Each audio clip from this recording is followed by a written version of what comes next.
foreign countries like Colombia and Canada, it's being used here at home.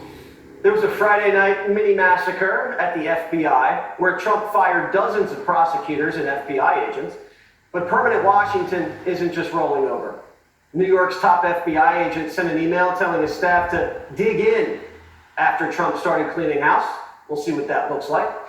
Meanwhile, Elon Musk and Doge are attacking bloat like an angry honey badger, exposing one of the country's biggest soft power slush funds, USAID. USAID's $45 billion budget is getting gutted. The organization used to play an important role, but it got hijacked by loony bureaucrats. They went totally crazy what they were doing, and the money they were giving to people that shouldn't be getting it, and to agencies and others that shouldn't be getting it. Was a shame. I love the concept, but they turned out to be radical left lunatics. And the concept of it is good, but it's all about the people. Secretary of State Marc Rubio says USAID is done spending like drunken sailors. One of the most common complaints you will get if you go to embassies around the world from State Department officials and ambassadors and the like is USAID is not only not cooperative, they undermine the work that we're doing in that country. They're completely uncooperative. They won't tell you what the programs are. They refuse to answer questions. They try to push through payments. Even after the executive order, they were still trying to push money through the system. USAID probably has good reason for wanting to keep the auditors out. It's been an intelligence cutout for decades. In the 70s, the CIA funneled millions to Laotian paramilitaries through USAID. We used it to pay off Pakistan during the war on terror, and they hid bin Laden from us the whole time. And just a few years ago, they tried to foment a Cuban uprising with fake social media. Elon Musk says, quote, "It became apparent that it's not an apple with a worm in it. What we have is just a bowl of worms. We've got to basically get rid of the whole thing. It's beyond repair. We are shutting it down."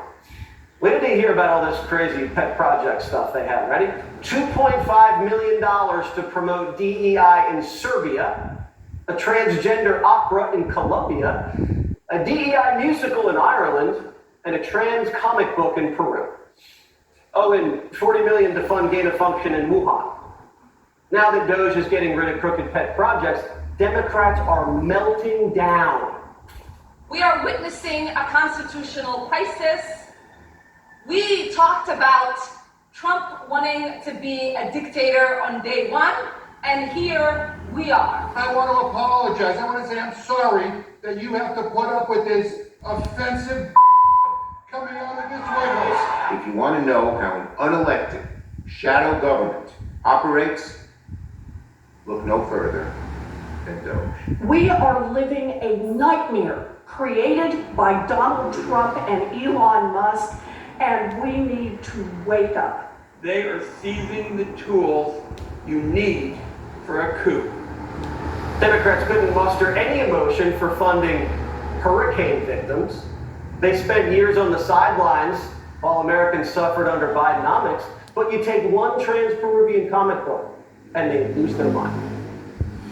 Outnumbered co-host and former White House press secretary Kayleigh McEnany is here. Kayleigh, a lot's happened in the last 2 weeks, but Trump froze foreign aid and the Democrats went crazy.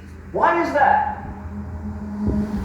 Yeah, and Senator Chris Murphy called this a constitutional crisis. Yeah. I mean, really? Not giving Serbia the DEI funding? Jamie Raskin was apoplectic. I mean, I read just a week ago that Democrats were going to save their rage for moments that matter. And this is what they pick as the moment that matters. I don't know if they learned any sort of lesson over the last 4 years. Threat to democracy, all of these apoplectic things did not work. And USAID, if you want to make that your marquee talking point going into the midterm elections, by all means, because I'm sure the factory worker in Ohio is going to resonate with that one. There's two reasons it looks like. One, it looks like it was a CIA cutout. They were using it to bribe people, influence elections, pay off people, to run operations. But also it made the Democrats feel compassionate. When they can get out and they say, we funded millions and millions of dollars for this little thing here and this little thing there, it just makes them feel good. We've taken their compassion checkbook away. We're taking that away, and that's a big part of it. I think you hit on that nicely. But Jesse, another big component of this is the draining of the swamp entirely. I mean, they depend off the swamp. They are swamp creatures on the bottom, swamp dwellers, draining off of this federal bureaucracy. You know, I was reading about the fear that these federal workers are having, that Chris Murphy and others like them, I'm sure, depend on guys like Peter Strzok, who thank God are out of the FBI. Remember him? We all smell like smelly Walmart shoppers, apparently. Those were his text messages. He's out. But at the bottom of this is what you have, an NBC article saying that they're fearful, this federal bureaucracy. At the very bottom of the article is a federal worker saying, we're going to stay in spite. We could stay here until retirement if we so choose. We could stay here the next 30 years. Trump can't do anything about it. That was the quote that they gave to NBC. They are terrified of the reshaping of government because that lasts beyond Donald Trump. That lasts for potentially decades to come. So it's USAID, yes, but it's much bigger than that.